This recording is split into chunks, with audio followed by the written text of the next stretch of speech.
TPCSI fans, you want to revolutionize your sports investing habits? Allow me to tell you about WagerWire. WagerWire is an app that helps you become a superior bettor by allowing you to sync all your sports books and track all your bets in one place. See your current action, your betting history, and stats. You could also sign up for sports books and collect bonus offers. Follow them at WagerWire on X, as it's the best account on the platform. Head to App Store or Play Store now and search WagerWire and download the app. 2,000 years long, we will never settle. Hard days, no way, with a heavy metal. No time, no fail, won't stop here. Like a torch to a flame when it burns hot. We won't stop, come on, baby, higher. Like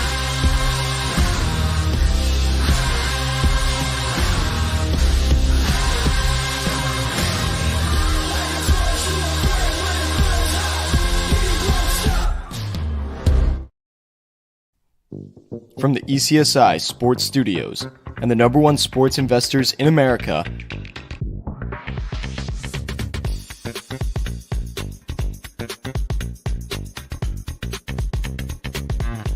we bring you the closing bell. As the market closes, legends Jeff Dawson and Riley Magnuson bring you all the sports investing tips for tonight's matchups. If you want to learn more from the two legends at the desk, make sure you stay tuned to the closing bell.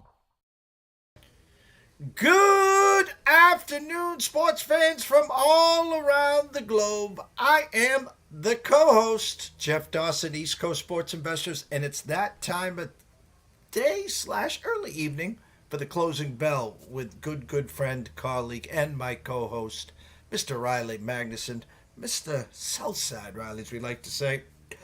Mondays, re-entry Mondays. Yes, I took that from 98.5. Thank you, Felger and Maz. Talk about what transpired over the weekend, maybe a little Olympics on Riley's side, as both men and women win basketball gold. Steph Curry had flashbacks of a handful of years ago. Of course, the talk locally, Steve Kerr and why Jason Tatum didn't play, but they got the gold. And the women's, holy cow, win by one. I guess a lot of complaints for their head coach. But at the end, both men and women get gold. They strike gold. And France, hats off to them, as both men and women get silver. So Olympics is over. Now we moved and turned the page. Couple weeks till week 0, I guess I was going to say. And then Labor Day weekend will be here. And, of course, the start of the college season and the NFL season. First and foremost, a shout-out to our proud partners and sponsorships. WagerWire. Head on over to Google Play. Download the app. It's free. I promise you it will be the most used app moving forward. Trust me on that one. And, of course, Viva Tequila Seltzer, new flavor, coconut. Head on over to Boston Garden when you're watching the Celtics and the Bruins. And enjoy. CT Bets, the rest of that team and family, thank you so much. Going to be a great fall and a great 2025. So without further ado, the co-host of this show, Mr. Riley Magnuson. What's up, champ?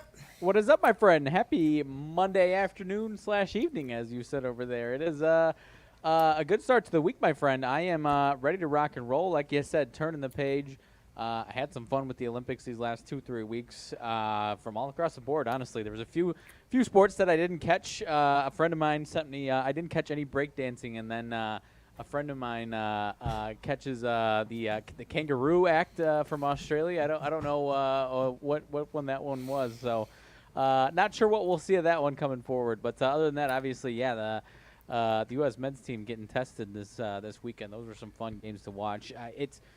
It's interesting because obviously, USA should be winning all of these games, but it's fun when these guys get challenged, because when those guys, what was it, Friday, I think, against Serbia, and LeBron steps up in the last few minutes and looks fantastic. Steph, obviously, a few of these games doing what he does. So it was fun to watch those guys actually be tested as far as the greatest team that you can assemble right now, possibly. So.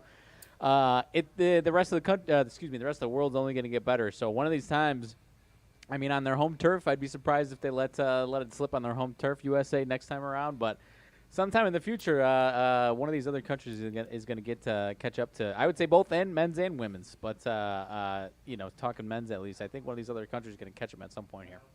Yeah, 2028 LA. I've already talked to Travis and Zach. They'll be hosting, hopefully. We'll be there live in 2028 at the Olympics there in the Wager Wire box, of course, there. But, it's kind of what I saw, especially in the semifinals, and then attest to it with Steph's performance in the finals. I think Steve Kerr wanted to make, the changing of the guard, make sure that the legends of LeBron James, Steph Curry. Now, don't forget, obviously, Kerr coaches Curry. I get all that. So now he's going to have to go around from city to city where Ant, Jason Tatum, and some of these other cities, they're going to be booed. They're going to be, these guys are now going to highlight when the Golden State's coming to town because Steve didn't take care of some of them, but I could see the hugs and you could see, I took from the men's especially, hey, give them their due. Let's win it with these guys because they had the most talent. It's tough to assemble 12 guys, put them all in a room, have a couple exhibition games, and then go out to France for 2 weeks. And then, they won every game. They didn't cover most games, but They came back with gold.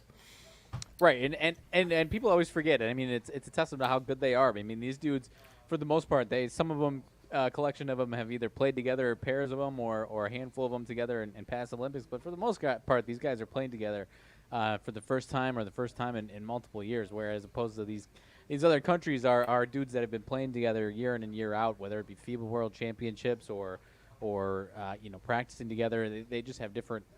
These other countries want it more. I think it's safe to say that they want it more, especially France here in their home country. Obviously, Wemby breaking down into tears afterwards. You felt for him, but it's going to be interesting to see what we look like in 4 years. Obviously, I would you'd assume no LeBron. We'll see what Steph looks like. KD probably not. Who knows? So. But I think I think there was a little bit of that change in the guard. You still have Booker, who's obviously been involved in the past, but Anthony Edwards not getting as much playing time in the last couple of games, but still obviously proving over the last couple of years and showing some flashes of how good he can be. So I think I think we'll be okay as far as the U.S. going forward, at least in 2028. And then, like I said, in 2028, there's going to be some teams that give them a good run for their money. I would hope that. On their home turf, they wouldn't let that one slip. But, Canada, Team Canada is only going to be better in 4 years with SGA, Shea Gilgeous, RJ Barrett, Jamal Murray. So that is one team that I have been, if they can get some size to them, I don't know who's coming up for Team Canada off the top of my head. But in the future, some of these other teams, and obviously we'll see what Wemby looks like in 4 years. He might be the, far and away best player in the world by that point, and just a little help for him. I mean, you obviously saw what they could do this year. So 4 years from now is going to be interesting. 8 years from now is going to be really interesting. And there's probably going to be another country or two that comes out of the woodwork these next couple of times that gives everybody the test here. So I'm excited for it. This is this to me felt like the most fun Olympic basketball tournament that we've had in a long time. At least from a competitive standpoint. Maybe obviously USA's had some better teams that you would say it was more fun to watch, like the Kobe, LeBron years 08 and 12. But from a competitive standpoint, this was one of the most fun I've ever had watching Olympic basketball.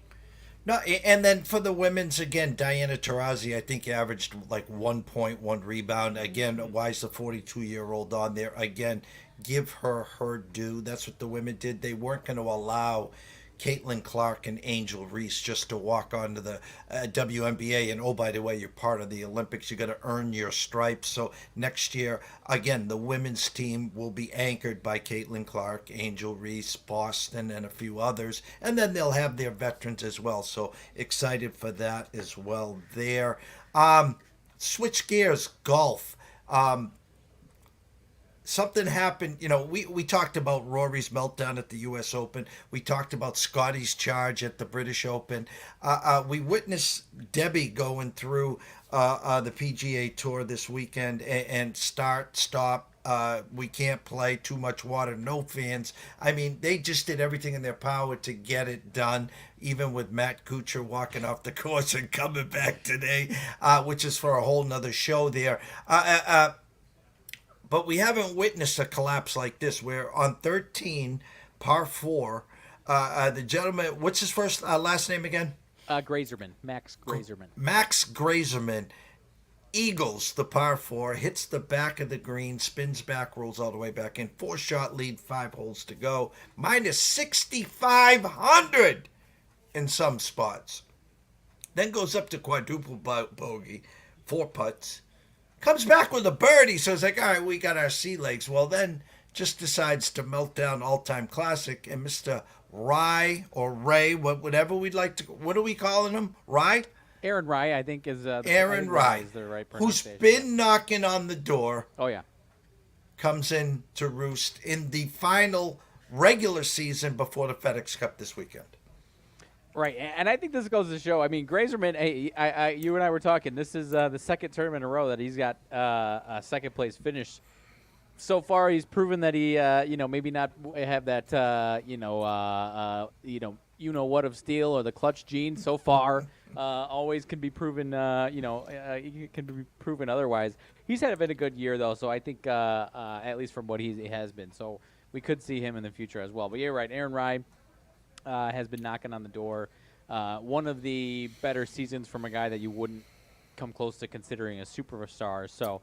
I mean, even just the last 4 of the last 5 events, I'm looking at his sheet right now, top 10s or better, a couple of top 5s as well. So, like you said, he's been knocking at the door in some of the bigger tournaments as well here. So I actually don't know where he's at in the FedEx Cup standings, but obviously he's with the season he's had, he's in that field coming up here. So we're gonna have some fun with it.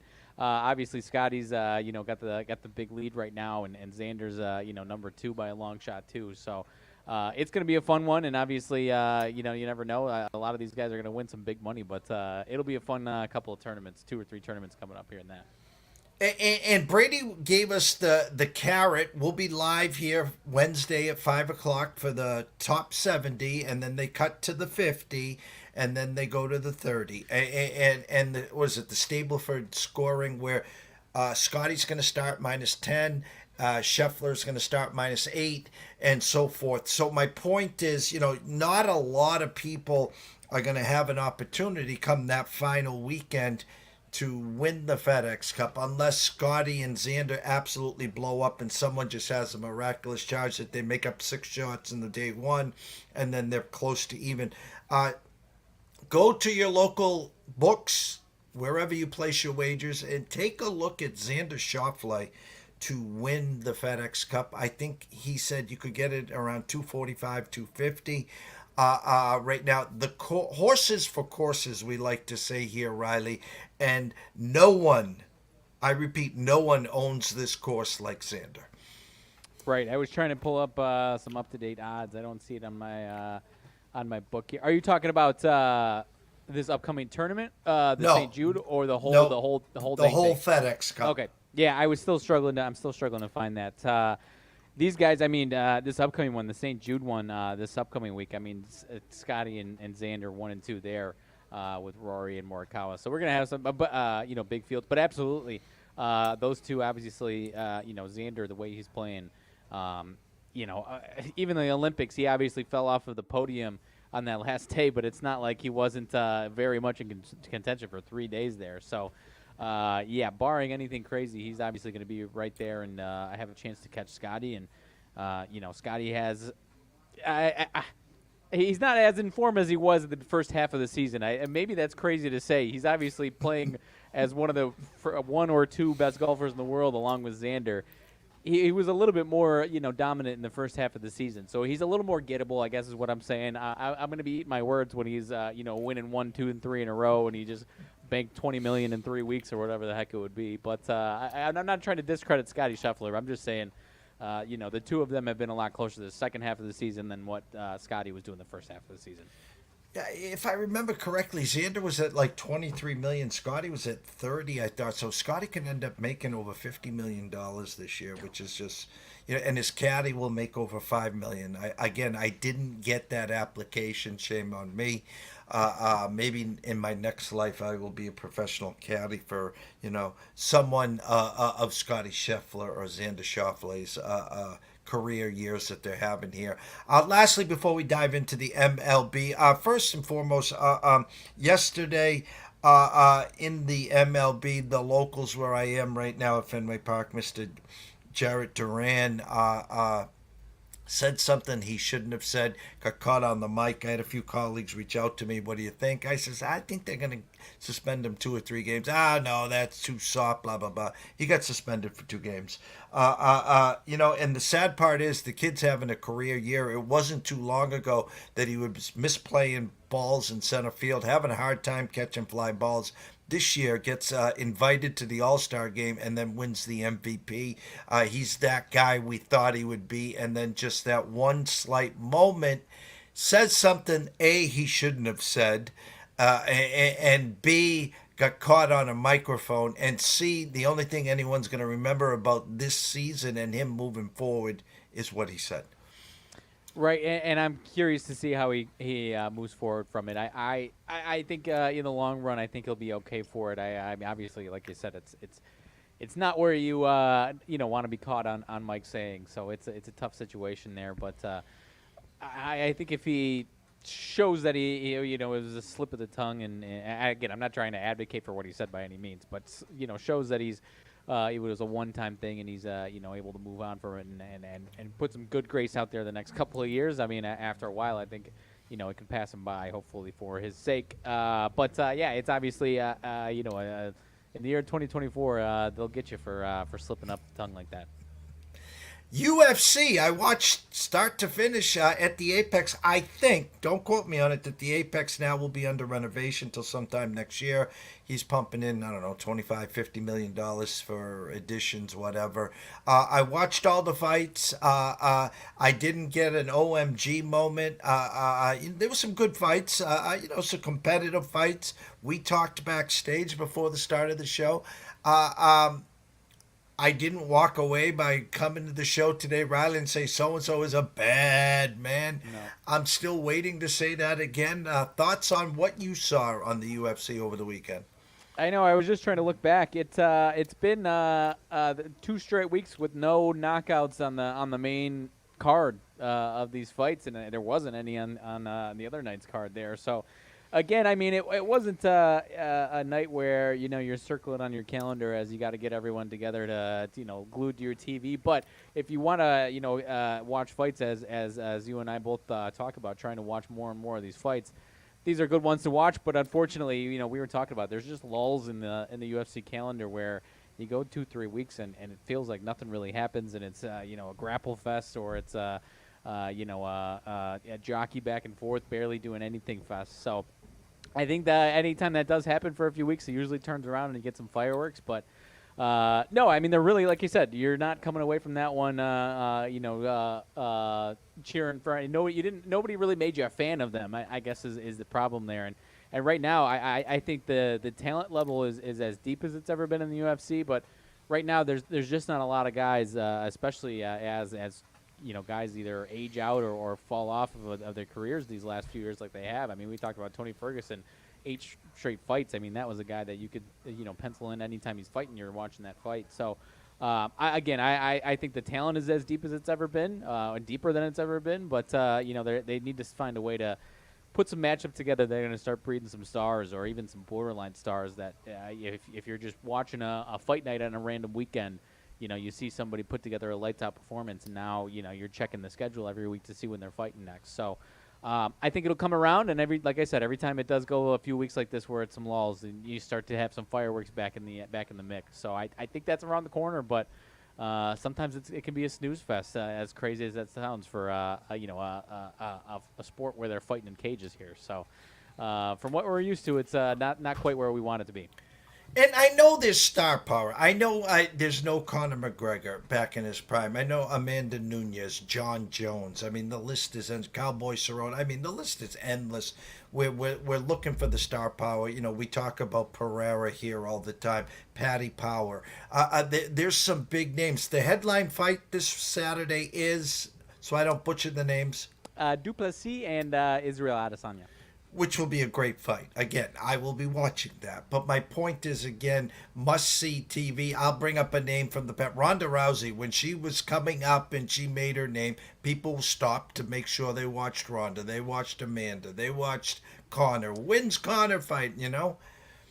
Right, and I mean, Sean O'Malley is obviously one that you could circle as he's at that star power level. Izzy Adesanya is in that same category.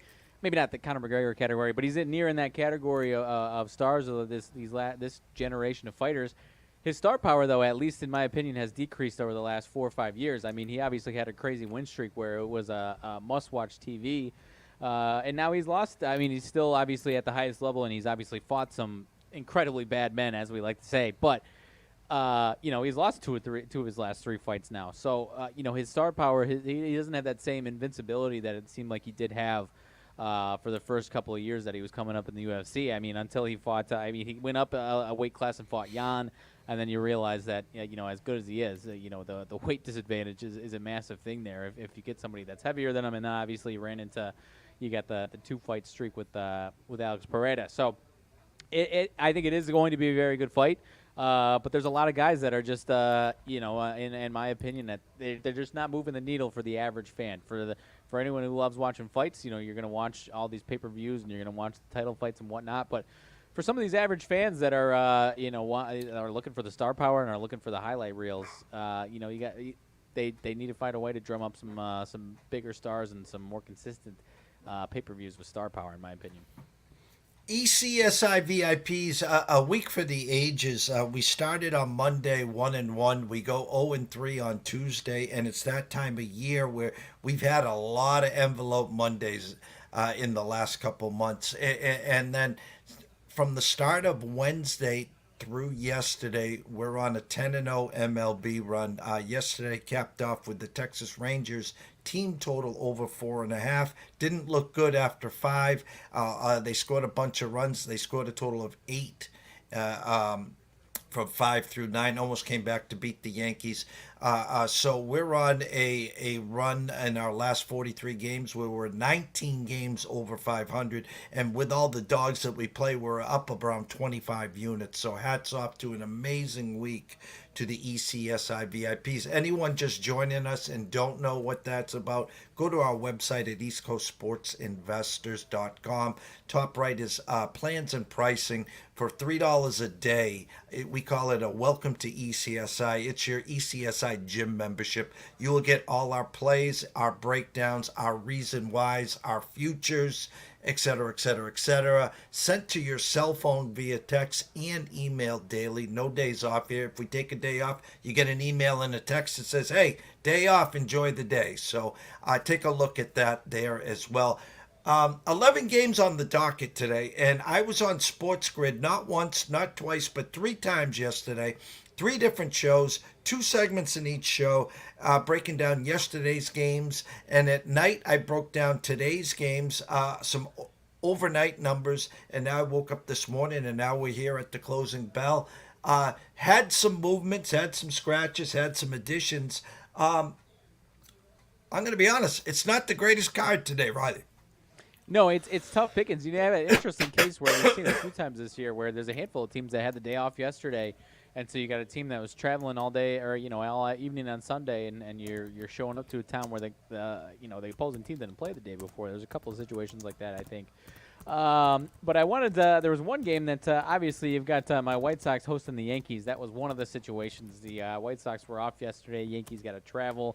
Yet you obviously got the Yankees. The run line, I see you can get a -3.5 at +110, Yankees and White Sox here, my friend. So I know we typically don't dive into those, but those are sometimes the one where the underdog will sneak up on you. Not suggesting the White Sox are, a no doubt go ahead and hammer them. But they're gonna have some big money lines here, and we'll see what happens this week in Chicago against the Yankees there. But one game I wanted to bring up, and we'll get to some home run props out of it in a second here. Cardinals and Reds. Cardinals are minus 145, 150 in Cincinnati here. Sonny Gray and Andrew Abbott. You've got Sonny Gray, obviously, pitching pretty well this season. Last 2 times out, 2 earned runs exactly, 7 innings against the Cubs and Rays, 2 earned runs exactly in those. And you've got Andrew Abbott, who's been a little ugly these last couple times, or 2 of the last 3 times, I should say. 6 earned runs, 3 bombs allowed at Miami. And now we're hosting the St. Louis Cardinals here tonight.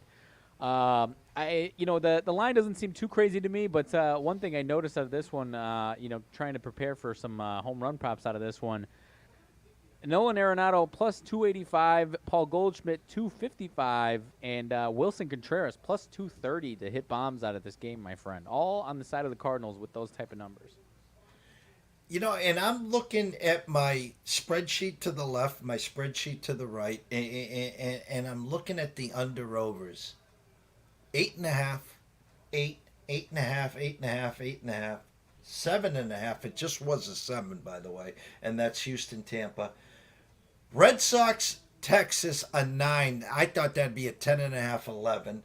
8.5, Kansas City, Minnesota. 9, Yankees, White Sox. 9, Toronto and the Angels, and 8, Cubs and Cleveland. So Monday, I don't know if it's Monday hangover, Monday travel day. That game that you're talking about, those are 3 go numbers for home run props. Yeah. Yet, well, as we spoke, the Circa, good afternoon, Mr. Benson and Mr. Stevens. They just bumped up St. Louis to minus 137. You can get Cincinnati at plus 125. I'm going to tell you, Gray has been our kryptonite, been fading Abbott. I would try to get into Gray first 5 minus the hook here, but again, we're waiting for the Cards. They're just hanging around, just like a bunch of those teams. I'll say it this way. I lean Cardinals here, but I will not lay the 137. If you like the Cardinals, play them first 5 minus the hook, or play them full game minus the run line. Get some plus money in this. Go jump on the 3 home run props. Those are all 3 go numbers. And then hope for, I don't know if the wind's blowing in or they got the dead balls or both today. I really don't know, and it's bizarre. And I was I was interested in the Cardinals, because of some of these numbers, but it's not blowing me away necessarily here, other than the home run props there. So I'll be checking out those out, especially Wilson Contreras plus 230 seems. As big of a go number as you can have. Obviously, it does seem a little different when you got 3 of those guys like that. But shit, you get 2 of those guys out of the 3 hitting home runs, you're feeling pretty good about yourself. Well, the funny is when I broke down the Mets in Seattle last night on Sports Grid, I said I'm going to try to get contrarian. Here's the Mets, who hadn't scored since they left Colorado. They got shut out 2 games in Seattle. Here comes the 3rd Sunday night game. They're heading home with the day off today to get ready for the pesky Oakland A's. And I says, why not take a shot on the Mets? Plus 122. And I backed it up with a Kyle Riley homer at plus 340 and over 1.5 total bases. He didn't hit just 1 homer last night, Riley. He hit 2. Yeah. Yeah, no, and some of these, the ball is flying out of some of these, off of some of these guys' bats right now. So, the Cardinals are an interesting one because they are. I was going to say the Cardinals themselves are almost one of my teams that kind of my kryptonite personally, and so those home run numbers are tough to pass up there though. But next game, curious if you thought this one was a little shy and a little fishy on this one. Astros and Rays. Framber Valdez on the mound for the Houston Astros, about minus 125 on the money line. He was 8 2/3, 1 hit, 2 earned runs last time out. Lose the no-hit bid late in that game, so he does throw 107 pitches.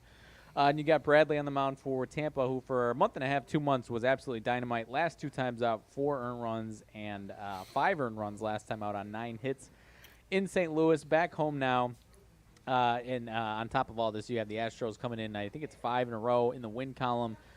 Rays, kind of playing the same way they've been playing all year long, wishy-washy. Couple wins, couple of losses.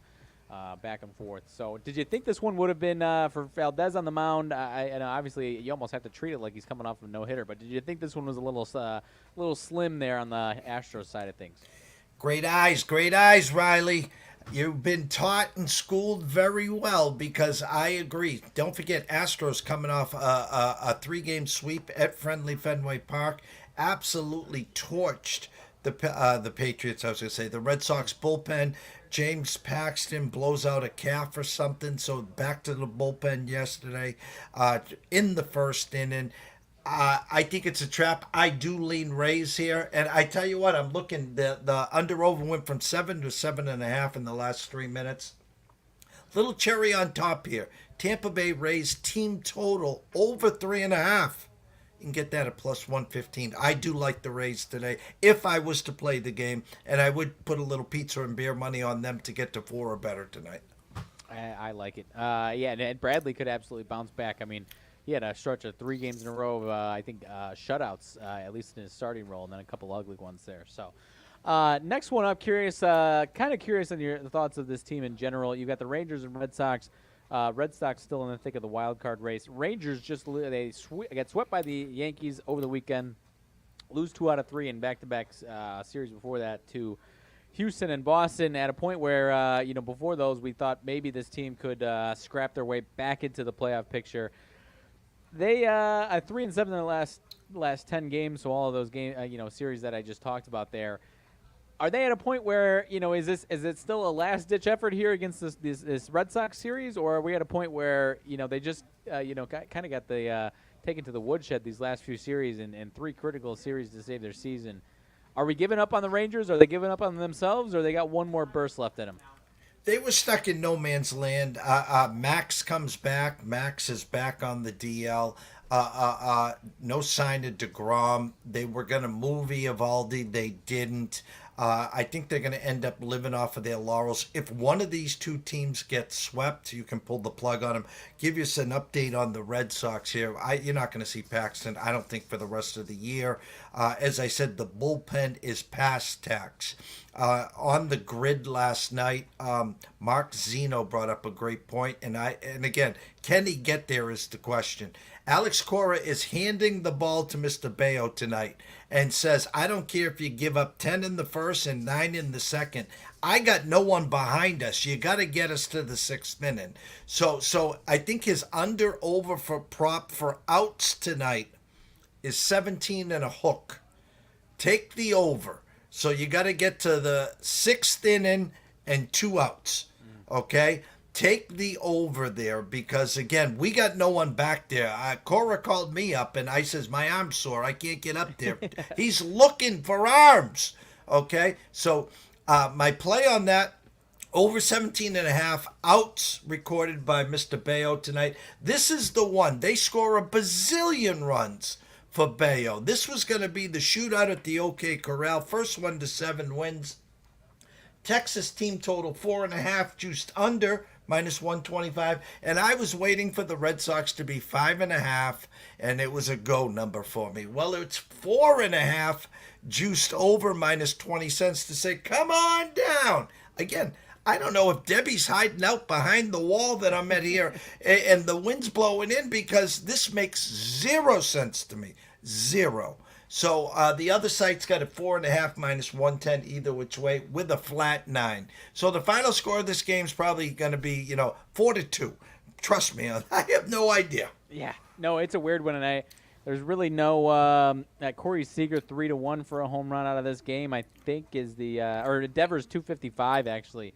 Not a bad spot there for him necessarily. But like you said, some of these games are just a little bizarro here on this Monday to start the week, my friend.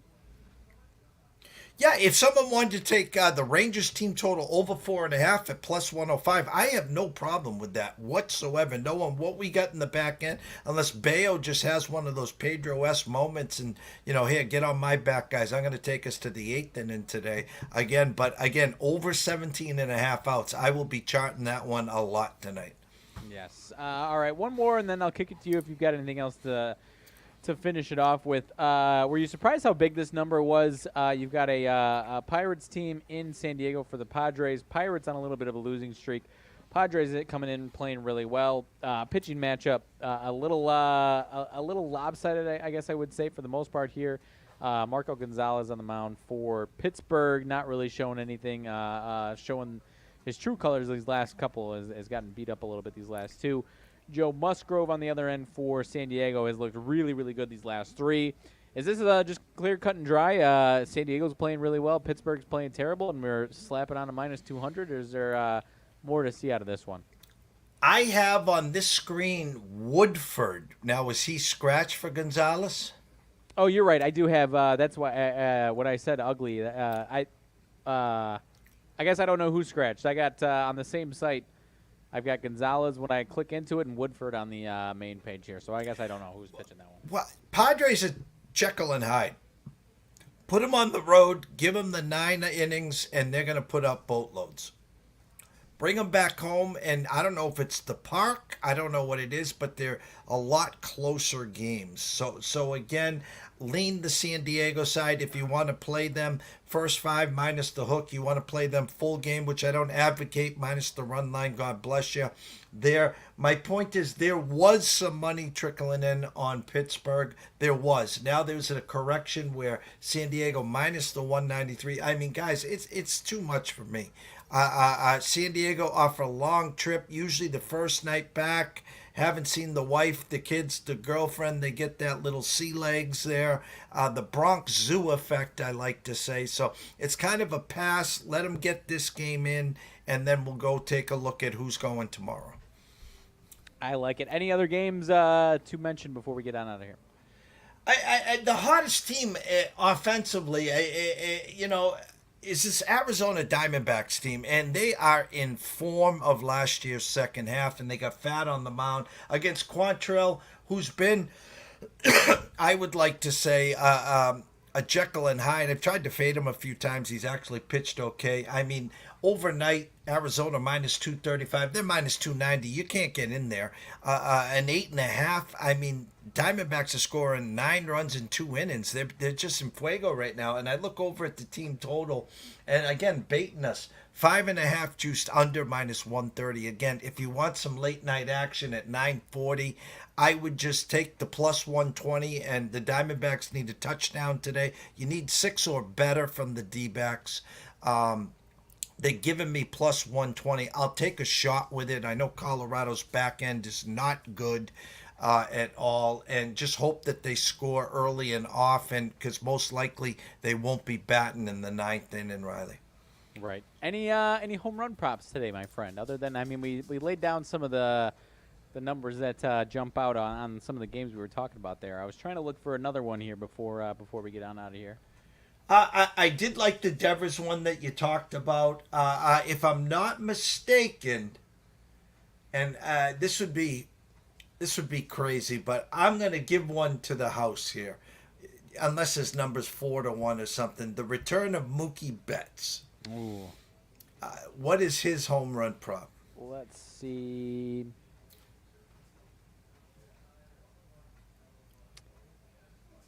5-1. Nah. Well, I talked about it, so you'll lefty in Chicago. How about before we get to that one, Rhys Hoskins in that same game, 280. That's a go number. That's a go number for sure. I mean, Kershaw's been hit or miss there. We do know that. I mean, this is too easy. He's probably tonight, my guess would be 135. What is Aaron Judge tonight? On DraftKings, I've got 155. And Stanton? 215. All right. 265. I'll go against the chalk, and I'll give us an extra cherry. I'm going to go Mr. Stanton at plus 215 tonight.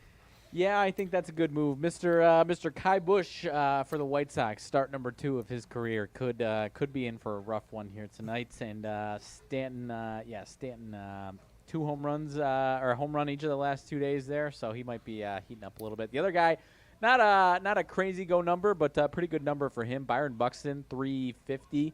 2 home runs in his last game, I believe. He's hitting well right now. Has hit well off of Brady Singer. So I'll throw in a little bit of a longer shot, but still not bad. I'll go Byron Buxton in Minnesota. That should be a good game, too. Kansas City finally leaving the home quarters there and then heads on into Minnesota. Lopez versus Singer. Line overnight, 145 up to 156. Some money trickling in. ECSI VIPs, be prepared because I think we will be on that game tonight. Yeah, Closing thoughts, sir. No, that's a good one to watch. I might be tuned into that one myself there.